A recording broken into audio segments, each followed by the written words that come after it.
Coming up on 5 Minute News. Tucker Carlson rewrites history with selective January 6 video. Fox Chair Rupert Murdoch agrees the 2020 election was fair. And UK plan to limit asylum could violate human rights law. It's Wednesday, March 8. I'm Anthony Davis. With nearly 41,000 hours of video footage from January 6, Fox News' Tucker Carlson has started a passionate new campaign to discredit the tragic Capitol attack, drawing even closer links between the Republican Party and pro-Trump conspiracy theories about the 2021 riot.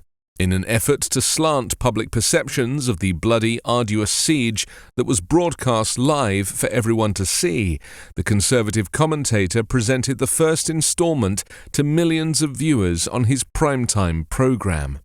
Tuesday night, in the face of criticism to stop, he made a vow to say more. Fox News' initiative comes at a time when Trump is once more campaigning for president, and top officials of the cable opinion channel have testified in separate legal hearings that they disseminated the former president's misleading claims about the 2020 election, despite privately rejecting them. This initiative complements that of Republicans on Capitol Hill, particularly House Speaker Kevin McCarthy, who gave Fox access to the surveillance footage.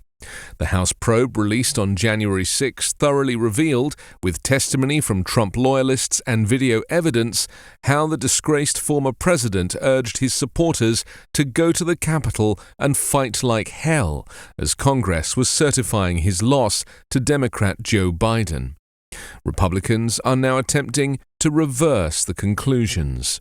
Trump on Tuesday contended that Carlson's presentation was irrefutable evidence that rioters have been wrongly accused of crimes and thanked the host and the speaker for their work. Carlson praised McCarthy as having rectified the official record.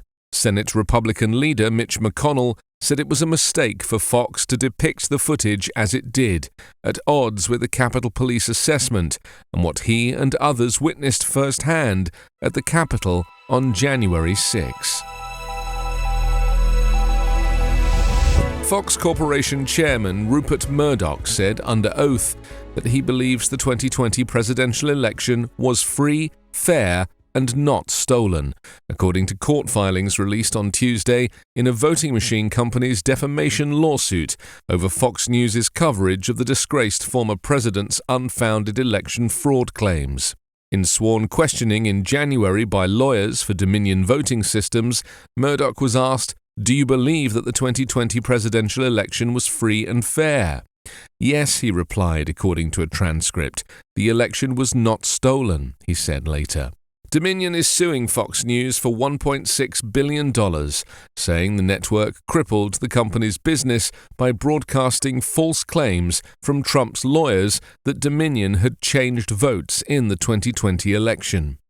Federal and state election officials, exhaustive reviews in battleground states, and Trump's attorney general found no widespread fraud that could have changed the outcome of the election. Nor did they uncover any credible evidence that the vote was tainted. Trump's allegations of fraud have also been roundly rejected by dozens of courts, including by judges he had appointed.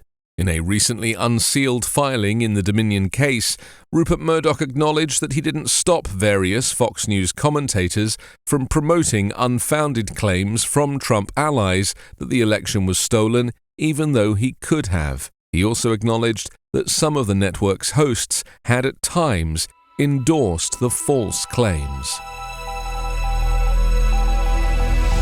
The UK government declared on Tuesday that it was prepared for judicial challenges based on human rights to a stringent new rule designed to prevent tens of thousands of migrants from entering the nation each year in small boats travelling across the English Channel. Divisive Home Secretary Suella Braverman said the government had pushed the boundaries of international law with a bill that will bar asylum claims by anyone who reaches the UK by unauthorised means and will compel the government to detain and then deport them to their home country or a safe third country. They would be banned from ever re-entering the country. But critics say the illegal migration bill is unethical and unworkable, since people fleeing war and persecution can't be sent home, and is likely to be the latest in a series of unfulfilled immigration pledges by successive UK governments. The United Nations Refugee Agency urged British lawmakers to reconsider the plan, saying it would be a clear breach of the Refugee Convention and amount to an asylum ban. Prime Minister Rishi Sunak said the law would take back control of UK borders, a central pledge of the successful but divisive campaign to take Britain out of the European Union. Braverman acknowledged that the robust and novel legislation is likely to face legal challenges. She said she was confident it is compatible with Britain's international obligations under refugee and human rights conventions, but acknowledged in a letter to Conservative lawmakers that there is a greater than 50% chance that it isn't. You can subscribe to the 5-Minute News Patreon for bonus videos, commentary, and more. Go to patreon.com/5-Minute News.